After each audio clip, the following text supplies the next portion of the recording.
Hello and welcome to my crochet channel. My name is Patricia and I'm the creator behind Pops to Milk Crochet. It's been a while since I shared a tutorial, and with spring slowly starting to fill the air, I thought I'd make a crochet daisy coaster. For this coaster, I'm using worsted weight cotton yarn. Pretty sure this is the Handicrafter brand of cotton yarn, a 4mm crochet hook, and a stitch marker. Oh, and scissors, which are somewhere else at this moment. I'm starting my daisy with a magic ring, and I'm working 8 single crochet stitches into the ring. If you're new to the magic ring, I've got a tutorial that I will link to in case you need it. The first part of this pattern is worked in continuous rounds, so don't join with a slip stitch or turn. Just keep working into the next stitch, which is why a stitch marker will come in handy. Normally in my round pieces in amigurumi, I tend to start with 6 single crochets, but I've found that 8 stitches gives me a flatter surface, which is perfect for coasters.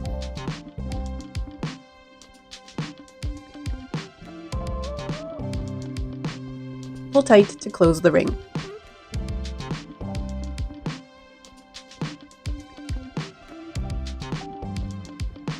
In round 2, I'm going to increase in each stitch around for a total of 16 stitches.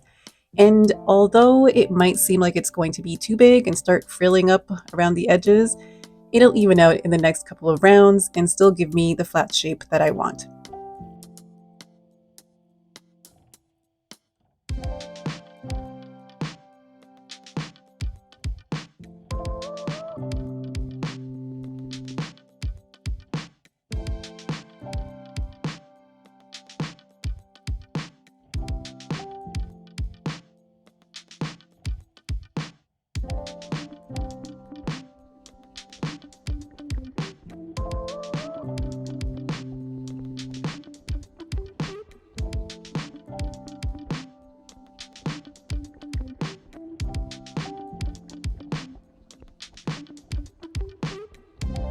I have my 16 stitches, and now is a great time to grab that stitch marker and place it in the last stitch worked.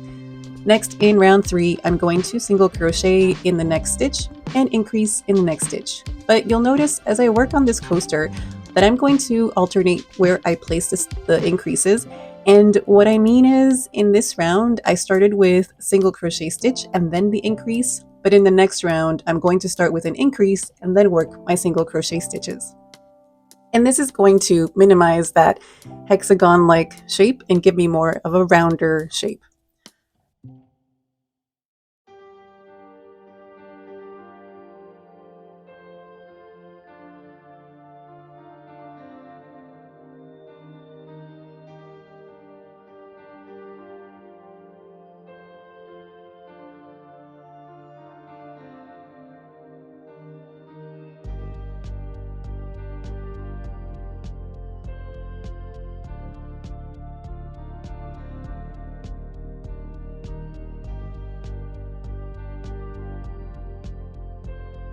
So for round 4, I'm starting an increase and then working single crochet in the next 3 stitches. And by the way, I jumped from working 1 single crochet to 3 because now I'm going to increase by increments of 6 so that I can prevent that frill effect I mentioned earlier. But as to alternating your increases, that is up to you, and you can put your increases in the same place for each round if you like. I also just find when I alternate, it keeps me more engaged. You're like, ooh, this round I'm starting with an increase. Isn't that exciting?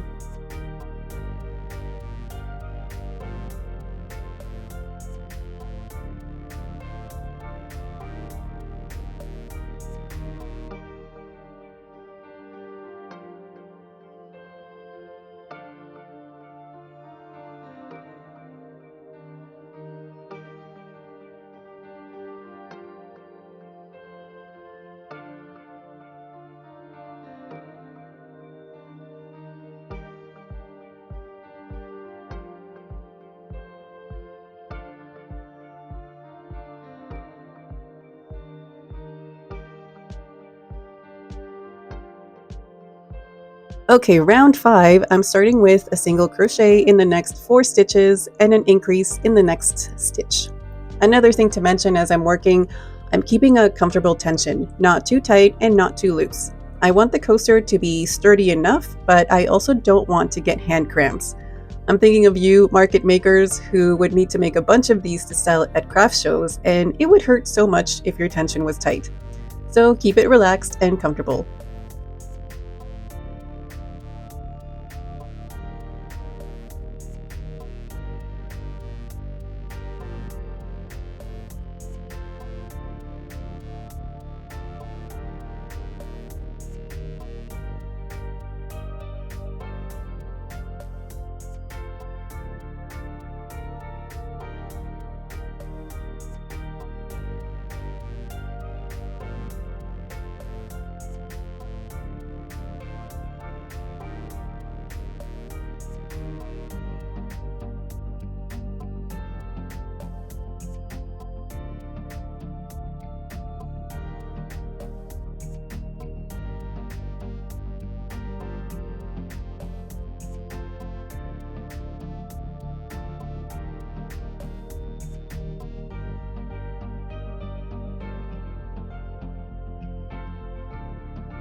In round 6, I'm starting with an increase followed by a single crochet in the next 5 stitches, and at the end I will have 42 stitches.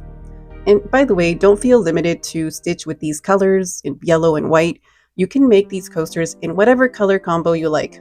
I think a pale pink for the petals and a white center would look so pretty and fresh for a spring decor theme or Mother's Day or baby shower event.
At the end of round 6, I'm going to slip stitch to the first stitch and cut the yarn.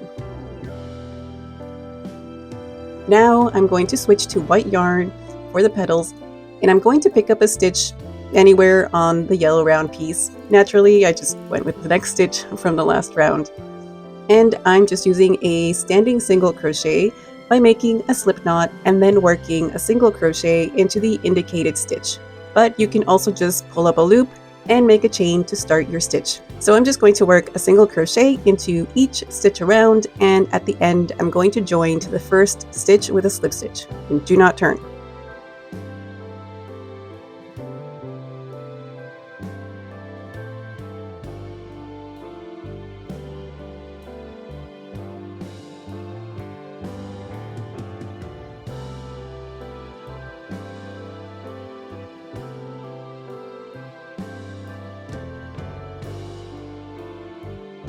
Now for the petals. Without making a starting chain, I'm going to skip the next 2 stitches, and in the next stitch I'm going to work 8 double crochet stitches, then skip 2 stitches and slip stitch into the next stitch. And I'm going to repeat that, skipping 2 stitches and working 8 double crochets into the next stitch, then skip 2 and slip stitch. I tried this with 6 and with 7 double crochets, but 8 turned out to be the sweet spot that resulted in a nice and even and round petal shape that didn't pull or snag. Of course, it does mean making 8 double crochets, and it's easy to lose count, but it'll be worth it in the end.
At the end of the round, skip 2 stitches and slip stitch into the slip stitch from the previous round. And again, do not turn. Next, I'm going to add a little more volume and shape to these petals. So I'm going to start by working a slip stitch into the first double crochet, then work 2 single crochets into each of the next 6 stitches.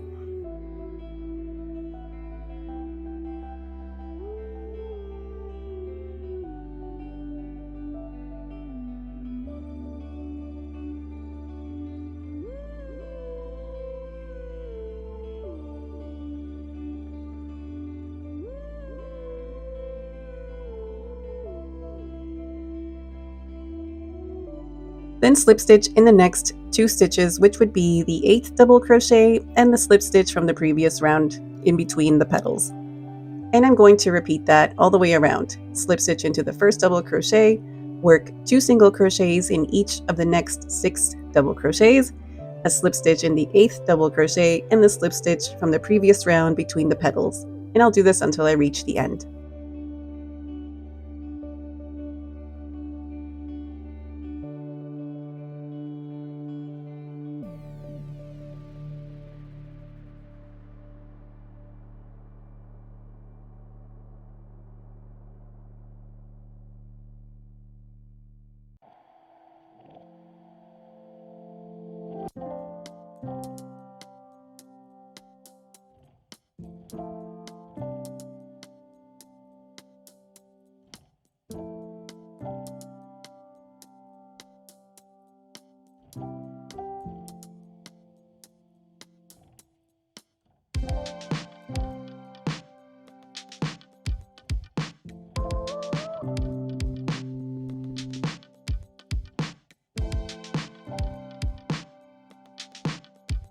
At the end of the round, I'm going to slip stitch into the slip stitch from the previous round.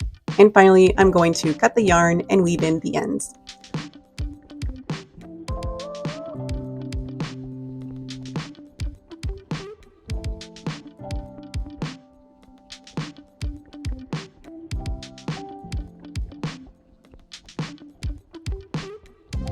I'm making sure to weave in the ends securely so I know I can toss these coasters into the washing machine knowing the ends won't come loose.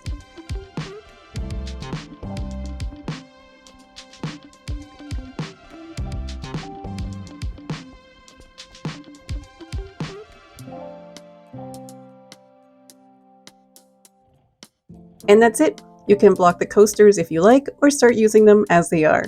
This is such a cute and happy piece of decor that I know will brighten my day whenever I use it. I hope you enjoyed this tutorial, and if you did, be sure to give it a thumbs up. Thank you so much for joining me in this crochet tutorial, and I hope to see you in the next one.